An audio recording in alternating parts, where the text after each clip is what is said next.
संघर्ष.com। आज है 9 दिसंबर 2023 और 9 दिसंबर 2023 से करंट अफेयर्स के जितने भी इम्पोर्टेंट क्वेश्चन बन सकते हैं सारे हम इस वीडियो में डिस्कस करेंगे और हर क्वेश्चन से रिलेटेड इम्पोर्टेंट फैक्ट भी मैं आपको बताऊंगा।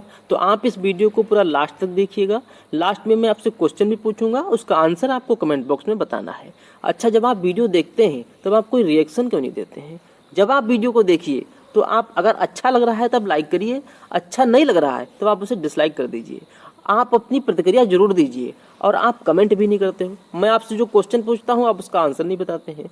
आप ऐसा क्यों करते हैं? जब आप वीडियो देखिए तो कमेंट बॉक्स में आपको जो भी आप इसमें इम्प्लीमेंट चाहते हैं आप मुझे बताइए कि आप इसमें ये चाहते हैं। मैं मोस्टली उसे अप्लाई करूँगा, परंतु आप कहिए तो सही। ये वीडियो आने वाले एसएससी जीडी एग्जाम्स और यूपी पुलिस के लिए डेडिकेटेड है, लेकिन ये वीडियो आने वाले किसी भी एग्जाम्स के लिए मोस्ट इंपॉर्टेंट है। तो आप इस वीडियो को आपके पढ़ने वाले जितने भी स्टूडेंट्स फ्रेंड्स हैं आप उन तक इस वीडियो को जरूर पहुंचाइएगा। ये वीडियो आपको काफ़ी हेल्पफुल साबित होगी। तो अगर आप चैनल पर नए हैं तो चैनल को सब्सक्राइब करके बेल आइकन जरूर दबा लें, जिससे कि आपको डेली मॉर्निंग में करंट अफेयर्स की वीडियो मिलती रहे। तो चलिए स्टार्ट करते हैं। आज का पहला क्वेश्चन है, हाल ही में संविधान निर्माता डॉक्टर भीमराव अंबेडकर जी की मोम की प्रतिमा का अनावरण कहाँ किया गया है? तो हमारे संविधान निर्माता डॉक्टर भीमराव अंबेडकर जी की प्रतिमा का अनावरण नाहरगढ़ किले में किया गया है। इस क्वेश्चन का बी ऑप्शन सही है। 6 दिसंबर को इनकी पुण्यतिथि मनाई गई है और 6 दिसंबर को ही नाहरगढ़ किले के जयपुर वैक्स म्यूजियम में इनके निधन की स्मृति में महापरिनिर्वाण दिवस के अवसर पर इनकी मोम की प्रतिमा का अनावरण किया गया है। तो इस क्वेश्चन का बी ऑप्शन सही है, नाहरगढ़ किला। अच्छा, हमारे जो भीमराव अंबेडकर हैं संविधान निर्माता, इनकी डेथ कब हुई थी? तो इनकी डेथ हुई थी 6 दिसंबर 1956 को। और जो इनकी समाधि स्थल है, भीमराव अंबेडकर जी की समाधि स्थल को किस नाम से जानते हैं? तो इनके समाधि स्थल को जानते हैं चैत्य भूमि के नाम से। किस नाम से? चैत्य भूमि के नाम से। अच्छा, अभी हाल ही में विराट कोहली का मोम की प्रतिमा वैक्स स्टेचू इसी जयपुर वैक्स म्यूजियम में लगाया जाएगा। और हमारे प्रधानमंत्री मोदी ने छत्रपति शिवाजी महाराज की प्रतिमा का अनावरण महाराष्ट्र के सिंधुदुर्ग जिले के राजकोट किले में किया है। यहीं पर हमारा जो नौसेना दिवस है, 4 दिसंबर को हमने नौसेना दिवस यहीं पर महाराष्ट्र के कोंकण तट पर स्थित सिंधुदुर्ग किले में हमने मनाया है। और यहीं पर हमारे प्रधानमंत्री नरेंद्र मोदी ने छत्रपति शिवाजी महाराज की प्रतिमा का अनावरण किया है। अच्छा, हमारे नौसेना प्रमुख कौन है? तो हमारे नौसेना प्रमुख हैं आर हरि कुमार। और हमारी जो राष्ट्रपति द्रौपदी मुर्मू हैं, इन्होंने संविधान दिवस पर डॉक्टर भीमराव अंबेडकर जी की प्रतिमा का अनावरण सुप्रीम कोर्ट के परिसर में किया है। ये संविधान दिवस पर यानी 26 नवंबर को किया गया है। और अब इनकी पुण्यतिथि 6 दिसंबर को जयपुर वैक्स म्यूजियम में इनकी मोम की प्रतिमा का उद्घाटन किया गया है। और भारत में सबसे ऊंची अंबेडकर जी की प्रतिमा का अनावरण तेलंगाना में किया गया है। भीमराव अंबेडकर जी की प्रतिमा स्टैच्यू ऑफ नॉलेज ये लातूर महाराष्ट्र में है। और भारत के बाहर भीमराव अंबेडकर जी की सबसे बड़ी प्रतिमा का अनावरण अमेरिका में किया जाएगा। और मध्य प्रदेश में दुनिया की सबसे बड़ी आदि शंकराचार्य की 108 फीट ऊंची प्रतिमा का उद्घाटन किया गया है मध्य प्रदेश में। अब हमारे गृह मंत्री अमित शाह ने मणिपुर में 120 फीट लंबी पोलो प्रतिमा का उद्घाटन किया है। और हाल ही में मुंबई के वानखेड़े स्टेडियम में क्रिकेटर सचिन तेंदुलकर की प्रतिमा का अनावरण किया गया है। और हमारे विदेश मंत्री एस जयशंकर ने वियतनाम में रविंद्रनाथ टैगोर की प्रतिमा का अनावरण किया है। उत्तर प्रदेश के चीफ मिनिस्टर हैं योगी आदित्यनाथ, इन्होंने उन्नाव में राजा राम मोहन राव रामबक्स की प्रतिमा का अनावरण किया है। और राष्ट्रपति द्रौपदी मुर्मू ने नई दिल्ली में राष्ट्रपिता महात्मा गांधी की प्रतिमा और गांधी वाटिका का अनावरण किया है। अमित शाह जी ने लोकनायक जयप्रकाश नारायण की प्रतिमा गृह मंत्री अमित शाह ने लोकनायक जयप्रकाश नारायण की 14 फीट ऊंची प्रतिमा का अनावरण बिहार के सारण में किया है। तो इतना आप इस क्वेश्चन से याद रखिए। नेक्स्ट क्वेश्चन है, हाल ही में तेलंगाना के उप मुख्यमंत्री के रूप में किसे चुना गया है? तो अभी तेलंगाना में इलेक्शन कंप्लीट हो गए हैं और तेलंगाना की जो विधानसभा सीट है 119, तेलंगाना की 119 विधानसभा सीटों पर चुनाव हुए हैं। और उसमें तेलंगाना में 119 विधानसभा सीटों में से कांग्रेस ने 64 सीटें जीतकर तेलंगाना में बहुमत हासिल कर लिया है। तो अब तेलंगाना के जो मुख्यमंत्री हैं वो अपॉइंट कर दिए गए हैं। तो तेलंगाना सबसे नवीनतम राज्य है। तेलंगाना राज्य का गठन हुआ 2 जून 2014 को। 2 जून 2014 को तेलंगाना भारत का 29वां राज्य बना था। और तेलंगाना के पहले मुख्यमंत्री थे के चंद्रशेखर राव, ये अभी तक तेलंगाना के मुख्यमंत्री रहे हैं और अब इनके स्थान पर तेलंगाना के नए मुख्यमंत्री बन गए हैं अनुमुला रेवंत रेड्डी। कौन बन गए हैं? अनुमुला रेवंत रेड्डी। और इन्हीं के साथ तेलंगाना के उप मुख्यमंत्री भी बन गए हैं। तो तेलंगाना के नए उप मुख्यमंत्री कौन बन गए हैं? इनका नाम है मल्लू भट्टी विक्रमार्क। इस क्वेश्चन का ए ऑप्शन सही है। ये जो आपको दिख रहे हैं यही है तेलंगाना के उप मुख्यमंत्री मल्लू भट्टी विक्रमार्क। और जो ये हैं ये तेलंगाना के नए मुख्यमंत्री हैं। इनका नाम है अनुमुला रेवंत रेड्डी। तो इस क्वेश्चन का ए ऑप्शन सही है, मल्लू भट्टी विक्रमार्क। अच्छा, ये जो बी नंबर पे नाम लिखा हुआ है टी.एस. सिंहदेव, टी.एस. सिंहदेव को अभी कुछ महीने पूर्व छत्तीसगढ़ का उप मुख्यमंत्री नियुक्त किया गया है। अजीत पवार को पिछले वर्ष महाराष्ट्र के उप मुख्यमंत्री के रूप में नियुक्त किया गया था।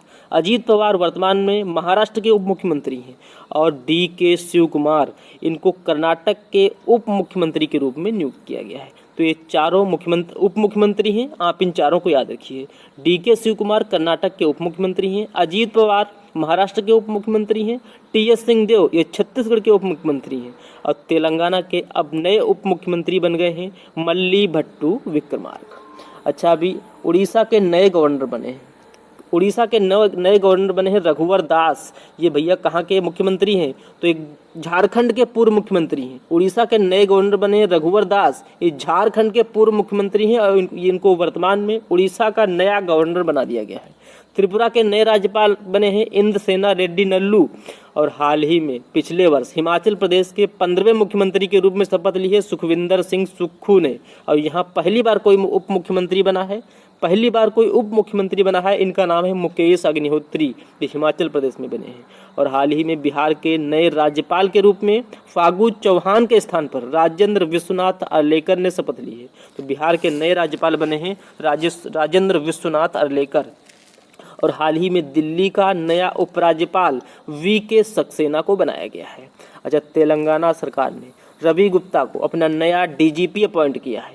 तेलंगाना सरकार ने रवि गुप्ता को अपना नया डीजीपी बनाया है और हाल ही में विश्व के पहले 3D मुद्रित मंदिर का अनावरण तेलंगाना में किया गया है। प्रधानमंत्री मोदी ने तेलंगाना में केंद्रीय जनजातीय विश्वविद्यालय स्थापित करने की घोषणा की है। और हाल ही में यूनेस्को और तेलंगाना राज्य सरकार ने AI की नैतिकता के साथ साझेदारी की है। हाल ही में यूनेस्को और तेलंगाना राज्य सरकार ने आर्टिफिशियल इंटेलिजेंस की नैतिकता के साथ साझेदारी की है। हैदराबाद में देश का पहला सोलर रूफ साइकिलिंग ट्रैक का उद्घाटन किया गया है। और तेलंगाना के सर्वश्रेष्ठ पर्यटन गांव के रूप में पेम्बार्थी और चंदलापुर को चुना गया है। वक्की वेंकटैया को तेलंगाना राज्य के SC/ST आयोग का नया अध्यक्ष नियुक्त किया गया है। और देश की सबसे बड़ी निजी रेल कोच फैक्ट्री का उद्घाटन तेलंगाना के हैदराबाद के पास रंगारेड्डी जिले में हुआ है। इतना आप तेलंगाना से याद रखिए। नेक्स्ट क्वेश्चन है, हाल ही में प्रधानमंत्री मोदी ने किस ऐतिहासिक स्थल से पहले भारतीय कला, वास्तुकला और डिजाइन के द्विवार्षिक महोत्सव का उद्घाटन किया है? तो हमारे प्राइम मिनिस्टर नरेंद्र मोदी ने लाल किले से पहले भारतीय कला, वास्तुकला और डिजाइन के द्विवार्षिक महोत्सव का उद्घाटन किया है। तो इस क्वेश्चन का बी ऑप्शन सही है, लाल किला। नेक्स्ट क्वेश्चन है, हाल ही में मेटा ने ओपन सोर्स AI को बढ़ावा देने के लिए किसके साथ समझौता किया है? तो अभी मेटा ने ओपन सोर्स AI को बढ़ावा देने के लिए IBM के साथ समझौता किया है। इस क्वेश्चन का बी ऑप्शन सही है। नवाचार में तेजी लाने के लिए मेटा ने IBM के साथ मिलकर ओपन सोर्स AI लॉन्च किया है। तो इस क्वेश्चन का बी ऑप्शन सही है। अब IBM की फुल फॉर्म क्या है? IBM की फुल फॉर्म है इंटरनेशनल बिजनेस मशीन। IBM की स्थापना हुई 16 जून 1911 को। IBM का हेडक्वार्टर है न्यूयॉर्क में और IBM के चेयरपर्सन और CEO हैं अरविंद कृष्णा। अच्छा, अभी पूर्वोत्तर आउटरीच कार्यक्रम के लिए मारुति सुजुकी ने भारतीय नौसेना के साथ समझौता किया है। हाल ही में इंडिया ग्लोबल फोरम ने वर्ल्ड गवर्नमेंट समिट के साथ समझौता किया है। और हाल ही में खादी और ग्रामोद्योग आयोग ने खादी उत्पादों को बढ़ावा देने के लिए प्रसार भारती के साथ समझौता किया है। तो ये भी रिसेंट में समझौते किए गए हैं। नेक्स्ट क्वेश्चन है, हाल ही में भारत के नए vice chief of navy staff के रूप में किसे नियुक्त किया जाएगा? तो अभी वाइस एडमिरल दिनेश त्रिपाठी को नए vice chief of navy staff के रूप में नियुक्त किया जाएगा। इस क्वेश्चन का बी ऑप्शन सही है, दिनेश त्रिपाठी। अच्छा, ये जो ए नंबर पे नाम लिखा हुआ है मकरंद रानाडे, इनको वायुसेना मुख्यालय नई दिल्ली में महानिदेशक के रूप में अपॉइंट किया गया है। मनीषा पाढ़ी, इनको भारतीय सशस्त्र बल में भारत की पहली महिला एडीसी के रूप में अपॉइंट किया गया है। गीतिका कौल, इनको सियाचिन में तैनात होने वाली भारतीय सेना की पहली महिला चिकित्सा अधिकारी बनी है गीतिका कौल। तो ये चारों नाम आपके लिए इंपॉर्टेंट है। नेक्स्ट क्वेश्चन है, हाल ही में किसने उत्तराखंड वैश्विक निवेशक सम्मेलन का उद्घाटन किया है? तो समृद्धि और शांति विषय पर आधारित है यह वैश्विक निवेशक सम्मेलन, और इसका उद्घाटन हमारे प्राइम मिनिस्टर नरेंद्र मोदी ने किया है। इस क्वेश्चन का बी ऑप्शन सही है। और इसका उद्घाटन किया कहाँ है? तो इसका उद्घाटन उत्तराखंड के वन अनुसंधान संस्थान में किया है। कहाँ किया है? उत्तराखंड के वन अनुसंधान संस्थान में। तो इस क्वेश्चन का बी ऑप्शन सही है, नरेंद्र मोदी। नेक्स्ट क्वेश्चन है, हाल ही में मैक्स लाइफ इंश्योरेंस ने किसे अपने अध्यक्ष के रूप में नियुक्त किया है? तो अभी मैक्स लाइफ इंश्योरेंस के अध्यक्ष के रूप में अपॉइंट हुए हैं राजीव आनंद। इस क्वेश्चन का सी ऑप्शन सही है, राजीव आनंद मैक्स लाइफ इंश्योरेंस के नए अध्यक्ष बने हैं। अच्छा, ये जो ए नंबर पे नाम लिखा हुआ है हर्ष कुमार भानवाल, इनको अभी एचडीएफसी ने अपना अतिरिक्त स्वतंत्र निदेशक नियुक्त किया है। राजकुमार जैन ये फिनो बैंक के अध्यक्ष के रूप में नियुक्त हुए हैं। और पीआर शेषाद्री, इनको साउथ इंडियन बैंक के एमडी एंड सीईओ के रूप में नियुक्त किया गया है। तो इस क्वेश्चन का सी ऑप्शन सही है। नेक्स्ट क्वेश्चन है, हाल ही में कृषि और किसान कल्याण मंत्रालय का अतिरिक्त प्रभार किसे दिया गया है? तो अभी तक कृषि और किसान कल्याण मंत्रालय का प्रभार था नरेंद्र सिंह तोमर के पास, और इन्होंने भी इस्तीफा दे दिया है। और तो अब इस मंत्रालय का अतिरिक्त प्रभार अर्जुन मुंडा को सौंपा गया है। इस क्वेश्चन का ए ऑप्शन सही है, अर्जुन मुंडा। नेक्स्ट है, हाल ही में किसे सर्वश्रेष्ठ व्यक्तित्व दिव्यांगों के सशक्तिकरण के लिए राष्ट्रीय पुरस्कार से सम्मानित किया गया है? तो अभी प्रशांत अग्रवाल, ये नारायण सेवा संस्थान के प्रमुख हैं प्रशांत अग्रवाल, और इन्हीं को अब इस राष्ट्रीय पुरस्कार से सम्मानित किया गया है। इस क्वेश्चन का डी ऑप्शन सही है, हमारी राष्ट्रपति द्रौपदी मुर्मू ने प्रशांत अग्रवाल को इस राष्ट्रीय पुरस्कार से सम्मानित किया है। इस क्वेश्चन का डी ऑप्शन सही है। अच्छा, अरसिया सत्तार, इनको फ्रेंच सरकार द्वारा night of the order of arts and letters से सम्मानित किया गया है। सफीना हुसैन, इनको शिक्षा के लिए वाइज पुरस्कार दिया गया है। और माइकल डगलस को 54वें international film festival of India में सत्यजीत रे लाइफ टाइम अचीवमेंट पुरस्कार से सम्मानित किया गया है। नेक्स्ट क्वेश्चन है, हाल ही में किसने नई दिल्ली में भारत का सामवेद नामक पुस्तक का विमोचन किया है? तो हमारे पूर्व राष्ट्रपति हैं रामनाथ कोविंद, इन्होंने नई दिल्ली में भारत का सामवेद नामक पुस्तक का विमोचन किया है। तो इस क्वेश्चन का सी ऑप्शन सही है, रामनाथ कोविंद। और यह पुस्तक देश के संविधान के बारे में प्रधानमंत्री नरेंद्र मोदी के भाषणों पर आधारित है। तो ये पुस्तक मोस्ट इंपोर्टेंट है, भारत का सामवेद नामक पुस्तक। इसका विमोचन हमारे पूर्व राष्ट्रपति रामनाथ कोविंद ने नई दिल्ली में किया है। और यह पुस्तक देश के संविधान के बारे में प्रधानमंत्री नरेंद्र मोदी के भाषणों पर आधारित है। तो इस क्वेश्चन का सी ऑप्शन सही है।